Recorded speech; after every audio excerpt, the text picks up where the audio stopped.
Right, moving on. Our second question is, what causes liberation therapy to work for some and not for others? And should we be researching this in the UK? So, put this in context. Liberation therapy refers to balloon... I'm going to explain. Liberation therapy refers to balloon angioplasty to unblock veins in the necks of MSs, which is thought to be a problem and, in fact, perhaps the cause of MS. Millions of dollars have been invested in research in this area, particularly in Canada, the USA and Italy. Should this be available on the NHS and researched more? This is a controversial area, so Jeremy, would you like to? Thank you very much. Thank you. I mean, we're always looking for new ideas and new treatments in multiple sclerosis. We're not blinkered, and we're always looking for new things. And the kind of blood vessel hypothesis in multiple sclerosis has been around for many, many decades. The inflammatory cells can congregate around the very small veins, so you can see the logic. I guess with anything, because one would want to do a proper trial. And the question is, why would you do a trial? You do a trial to make sure it's not a chance of finding or a placebo finding. And what you classically do is you take a large group of people and you randomise them by a computer to getting the intervention, in this case, or a dummy intervention. And this is well described in drugs, but it can be done in surgical interventions or radiological interventions, which is what this is.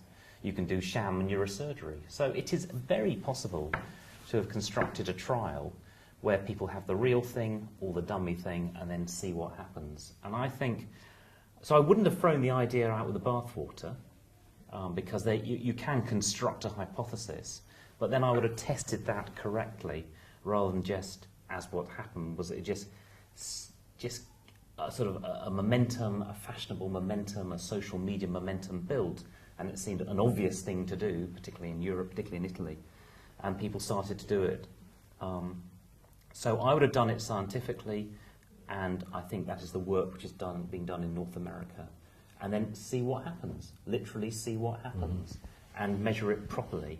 And then, who knows, it may work, or it may not work, because it's not risk-free. There have been serious adverse events, people have died. So just do it scientifically and see what happens.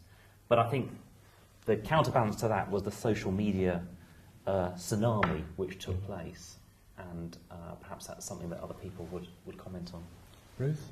I think I'll leave the social media tsunami to someone else, but just going back to the question, what causes it to work for someone, not for others? And you do have a lot of people saying, I had this procedure, it did wonders for my MS. But you also have people saying, I had this procedure and it did nothing. I'm in the same state or worse as I was before it. And we don't know what causes that to happen. We don't know why that is. And I think it's actually something that we really need to look at, to try and follow people up, to see in those that it worked for and those that it didn't work for. 5, 10 years down the line, what are they like? Has it still worked for some and not for others, or have they actually come back together? And has the effect disappeared? How long does the effect last for? The problem at the moment is that whilst people are going off and having it in a relatively unregulated, fairly ad hoc fashion, we don't have the follow-up that's inherent in trials to see, even if it works a month later, we can't say what happens a year later, what happens 5 a years year later, Yeah. comparing people who've had it and who it's worked for and who it hasn't. So I think the question is very good, and we don't have the answer, and we need to have the answer. And that's a very good reason for doing it as part of a trial rather than going off having it, and that doesn't actually advance our knowledge about whether this therapy works and what the longer term effects are. If you're not following people up, you don't know what long term effects there will be months or years down the line. So you can't go into something with your eyes open really unless there's been proper long term work on it. But should we be duplicating what is going on in the US, or should we be doing our own trials? I personally don't think we should be duplicating, and I think we should be looking and intensively analysing their data. I think resources are always finite, always limited. Why duplicate something that's been done, I think, well in North America? Or in my view, but really keep an eye on those results and see what they show the world. And then would we then do our own trials No, in I don't think order you need to do repeat that? trials if they're No. well done in North America. We're not looking to proceed, to replicate. Coming back to our previous BG12, we're not going to replicate the BG12 study that was done. So, no, I think just we're all human beings. Let's see what happens in another continent. And how long will that be? I don't know the details. I don't know if Gavin, if you know the No, state the of trials are running. Italy, Canada. What's the form of the trial? Do you know? The Canadian one is meant to be a randomised controlled trial. So To sham or to have it or not I have should it? know this, but I don't know the No, specifics. no.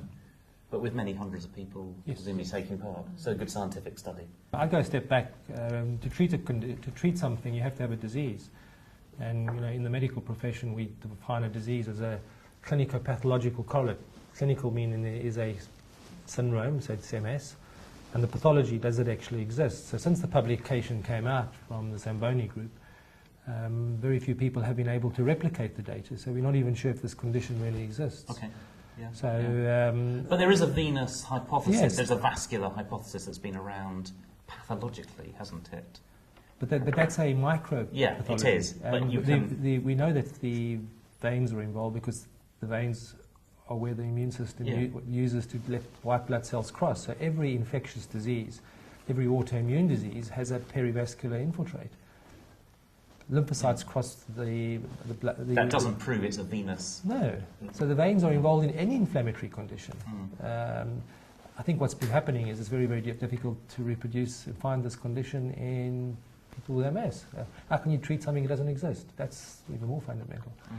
And how can you be charging, I mean, it's literally thousands of pounds or thousands of dollars sure. for these treatments when it doesn't exist, and charging them in... And I think that is the other aspect. It has just been commercialised Yeah. with no evidence. It's a bit like... I was going to say a good analogy of one's on the angioplasty front in sort of coronary artery disease, heart disease. Angioplasty for coronary artery disease wasn't obvious 25, 30 years ago No. that it would be a good thing to do.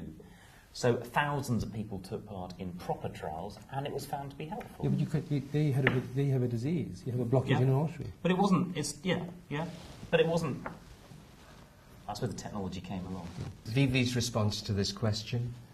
I think that the reasons for poor or negative outcome, underdiagnosis, undetected venous malformations, wrong kind of treatment, undersized balloons, insufficient measurements, unhealthy veins, prone to restenosis, rupture of thrombosis will determine whether the liberation therapy works or not. So he's assuming the condition exists, and we've defined the condition.